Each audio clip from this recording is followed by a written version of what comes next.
que a veces los discípulos no vemos a Cristo como un modelo, porque creo que en cierta forma llegamos a pensar que el Señor Jesús es un modelo pues no realista para nosotros, porque bueno, finalmente pues Él fue perfecto, Él es Dios y nosotros ¿quiénes somos? Pensamos o inclusive llegamos a decir, yo he escuchado estas frases, no importa lo que haga, nunca seré como Él. Y bueno, esta medida nunca va a llegarse a esa medida de Cristo Jesús hasta que estemos en la presencia de Dios. Y bueno, cuando escuchamos todo esto llegamos a pensar, ¿sabes qué? Mira, esto es demasiado, Jesús es cuándo voy a llegar, ¿no? Es un modelo al que nunca voy a llegar. Claro que apuntamos a Él. Pero fíjate, llegamos a pensar y decimos, bueno, denme a alguien como nosotros, muéstrame a alguien como nosotros, que sea imperfecto como yo, que se parezca a mí, para que de ese modo pues sepamos que se puede hacer. Muéstrame el ejemplo de alguien, que no sea Cristo, por supuesto, porque pues acá todo el ser humano es igual. A partir de Jesús es diferente porque Él es Dios, Él fue perfecto, pero alguien que sea como yo, sujeto a las mismas pasiones, a las mismas tentaciones, a lo mismo todo. Y sabes, y aquí es donde el Señor en su palabra, creo yo, nos muestra a un hombre llamado el apóstol Pablo. Híjole, qué servidor del Señor. Sabes, me parece que para mí me parece ser alguien tan cercano a Dios como cualquier otro hombre como nosotros puede llegar a ser. Cualquiera de nosotros puede llegar a serlo. Y cada vez más él se enfrentaba a pruebas. Él podía regocijarse y gozarse sin importar qué es lo que lo hubiera pasado o le estuviera pasando en ese momento. Recuerdo, por ejemplo, en Hechos 16, ahora la medianoche Pablo estaba y Silas estaban en la cárcel. Tienen que saber que ese no era, esa cárcel no era una cárcel como la que nosotros conocemos aquí en el mundo occidental y en este mundo contemporáneo. Las cárceles del mundo contemporáneo están llenas de comodidades y de reglas en cuanto a los derechos humanos y muchísimas cosas que en ese tiempo no había. Ese era un lugar sucio, era un lugar sin condiciones sanitarias de ningún modo. Tenían que hacer del baño ahí mismo, era oscuro, no había luz de ninguna manera. Y por supuesto, no solamente eso, sabes, ellos estaban en un cepo y los cepos eran grilletes que los estiraban completamente de manos y de pies y todos los miembros los tenían encadenados y estirados. Y sabes, estiraban sus piernas de tal manera que sus piernas fueran jaladas al máximo. Esto por supuesto causaba que los músculos se tensaran debido a que no estaban móviles, estaban inmóviles y se tensaban y por supuesto los estiraban de manera excesiva para que después los músculos se atrofiaran y no sirvieran para escapar. Y ahí, por supuesto, estaban en esa condición, en ese cepo, en esa cárcel. Literalmente se estaban jugando la vida ahí. Y dice la Escritura que a medianoche Pablo y Silas estaban orando y cantando alabanzas a Dios. Se me va de la mente. Ahora, esa es la actitud gozosa en medio de una prueba difícil, pero esa parece ser la porción de Pablo. También recuerdo, fíjate, en 2 Corintios capítulo 12, y Pablo, usted recordará o recordaremos en este momento que Pablo tuvo, como dice la Escritura, algún tipo de aguijón. Un tipo de aguijón en la carne, lo decía así lo llamaba, y decía que un mensajero de Satanás enviado para bofetearlo. Esta es en otras palabras, estaba en una grave dificultad por la cual él oró 3 veces que el Señor se la quitara y no se la quitó. Y entonces en 2 Corintios capítulo 12 versos 9 dice esta frase que es muy popular, muy conocida. Dice, bástate mi gracia, porque mi poder se perfecciona en la debilidad. Entonces, fíjate Pablo cómo sigue diciendo, por tanto, de buena gana me gloriaré más bien en mis debilidades para que repose sobre mí el poder de Cristo. ¿Sabes? Debemos regocijarnos en la prueba. En primer lugar, ¿por qué? Porque nos acerca a nuestro Señor Jesús, nos estrecha a nuestro Señor Jesús. En segundo lugar, porque nos permite tener el privilegio de la participación de sus sufrimientos. Y en tercer lugar, porque nos mantiene en un nivel. O sea, ¿cómo? Sí, nos mantiene humilde, pues. Nos mantiene con los pies en la tierra. Esto es verdad, ¿no es cierto? Nos mantiene dependientes de nuestro Señor. Esto es un privilegio. Esto es un privilegio. ¿Sabes? Vamos a observar Filipenses 1. Fíjate, no todo el sufrimiento es necesariamente sufrimiento físico. Algunas veces tenemos que enfrentar sufrimiento emocional y mental. Pero fíjate, en Filipenses capítulo 1, Pablo está hablando acerca de las cosas que él está haciendo.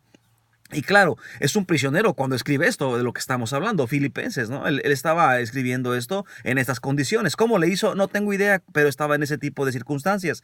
Y él dice en el versículo 12 y 13, las cosas que me han sucedido, fíjate, las cosas que me han sucedido, fíjate, esto es el encarcelamiento, pues habla de esto. Y fíjate cómo continúa. Han redundado más bien para el progreso del evangelio, de tal manera que mis prisiones se han hecho patentes en Cristo en todo el pretorio y a todos los demás. ¿Sabes? Si él estaba encadenado, él estaba preso. Fíjate algo interesante, él estuvo encarcelado a todos, o encadenado, mejor dicho, perdóname de la expresión, él estuvo encadenado a todos estos soldados romanos, a un lado así, con ellos. Y como resultado, ¿qué crees? Les estaba compartiendo el evangelio de salvación a todos en el pretorio. Y de este modo, muchos de esos soldados se convirtieron de ser rebeldes al Señor y se convirtieron en discípulos de Cristo Jesús. ¿Te das cuenta de esto? ¿Te das cuenta de esto? Ellos estaban experimentando un verdadero avivamiento en el palacio de César. Híjole, precioso. Esa es la razón por la que al final de Filipenses, en el capítulo 4, versos 22, él dice así: todos los santos os saludan, y especialmente, fíjate, a los de la casa de César. Los soldados no sabían lo que tenían en sus manos. Ellos pensaban que tenían a un prisionero. Tenían en cierta manera a un prisionero, pero tenían a una persona designada por Cristo Jesús, que había sido encadenado a sus propios soldados, y como consecuencia le habían dado una especie de audiencia cautiva con todo el pretorio. O sea, ahí con ellos. Estaba ahí con ellos, una audiencia directa. ¿Sabes que Pablo llegó a compartirle de Cristo al mismo César? Híjole, tremendo. Pablo dice en Filipenses capítulo 1, versículo 14, fíjate, dice: y la mayoría de los hermanos, cobrando ánimo en el Señor con mis prisiones, se atreven mucho más a hablar la palabra sin temor. En otras palabras, la gente vio a este ministerio en la cárcel como algo válido, como algo inspirador, como algo que los animaba. Y entonces pensaron que, yo creo que llegaron a animarnos a tal punto de que dijeron: esto vale la pena padecer por Cristo. Y probablemente este tipo de razonamientos estaban en la mente de ellos. Dirían, por ejemplo: si voy a la cárcel, entonces el Señor me va a usar para un avivamiento, como a Pablo mismo lo está usando. Híjole, tremendo. Digo, hay muchas maneras de tener un ministerio en la cárcel, ¿verdad? Claro que sí. Pero Pablo dice que en el versículo 15 dice: algunos a la verdad predican a Cristo por envidia y contienda, pero otros de buena voluntad. Y por supuesto, esta parte de la Escritura nos quiere decir, o nos dice, que algunos trabajan para Cristo de manera antagónica también, y ahí pensando que van contra Pablo en este caso. No es difícil deducir que algunos no querían a Pablo, y lo que realmente estaban haciendo es que, si vamos a estudiar a fondo un poquito ese trasfondo, ellos estaban hablando mal de Pablo porque se sentían que él había echado a perder su ministerio probablemente, y la realidad es que era el Señor los que los había hecho a un lado. Es probable que algunos pudieran haber estado diciendo que él había cometido algún pecado, o probablemente lo acusaban de muchas falsas cosas. El asunto es que, fuera lo que fuere, ciertamente era contienda y envidia. Pero fíjate el verso 16. Pensando añadir aflicción a mis prisiones. No era tan malo que él estuviera encarcelado. Bueno, no está tan malo. Ellos piensan que añaden, pero no añaden nada. Todo va normal, todo va bien con gozo. Ahora, había personas que estaban tratando de lastimarlo y herirlo, y de decir cosas malas contra él. Por ejemplo, fíjate cómo sigue diciendo el texto. Dice: los unos anuncian a Cristo por contención, no sinceramente, pensando añadir aflicción a mis prisiones, pero los otros por amor, sabiendo que estoy puesto para la defensa del evangelio. Y fíjate el versos 18, me encanta cómo dice: ¿qué pues? Que no obstante, de todas maneras, o por pretexto o por verdad, Cristo es anunciado, y en esto me gozo y me gozaré aún. ¡Qué modelo! Era un hombre que auténticamente se gozaba en el Señor. Fíjate el capítulo 2, versos 17. Y aunque sea derramado en libación sobre el sacrificio y servicio de vuestra fe, me gozo y regocijo en todos vosotros. En otras palabras, me muero para libraros. Si me muero para librarlos, a ustedes me gozo y me regocijo. Dijo, él era dispensable, es decir, se puede disponer de él. Realmente lo era. Él no se consideraba una vida, él no estimaba su propia vida a sí mismo. Fíjate en Hechos 20:24 como dice, pero de ninguna cosa hago caso, ni estimo preciosa mi vida para mí mismo, con tal de que acabe mi carrera con gozo y el ministerio que recibí del Señor Jesús para dar testimonio del Evangelio de la gracia de Dios. En Filipenses capítulo 3, verso 7 dice, pero cuantas cosas eran para mí ganancia, las he estimado como pérdida por amor de Cristo. ¿Cuáles eran estas cosas? Fíjate, circuncidado el 8º día, del linaje de Israel, de la tribu de Benjamín, hebreo de hebreos, en cuanto a la ley fariseo, en cuanto a celo perseguidor de la iglesia, en cuanto a la justicia que es en la ley irreprensible. Pero cuántas cosas eran para mí ganancia, las he estimado como pérdida por amor de Cristo. Y ciertamente aún estimo todas las cosas como pérdida por la excelencia del conocimiento de Cristo Jesús, mi Señor, por amor del cual lo he perdido todo y lo tengo por basura, por ganar a Cristo. Fíjate, después el capítulo 4 dice, regocijaos en el Señor siempre. Otra vez digo, regocijaos. Todo esto para decir que él había aprendido que había que regocijarse en cualquier estado en el que te encontraras. ¿Por qué? Porque él podía ver que estaba estrechando su relación con Dios. Él estaba identificándose en los sufrimientos con Cristo. Y esta fue su oración, ¿no es cierto? A fin de conocerle, dice la Escritura, la participación de sus padecimientos. Y él sabía que él podía ver el poder de Cristo en su debilidad también. Él sabía que a partir de esto el Señor lo haría un discípulo mejor o un mejor discípulo, que lo usaría para que Dios fuese glorificado y terminar la obra para lo que el Señor lo había destinado.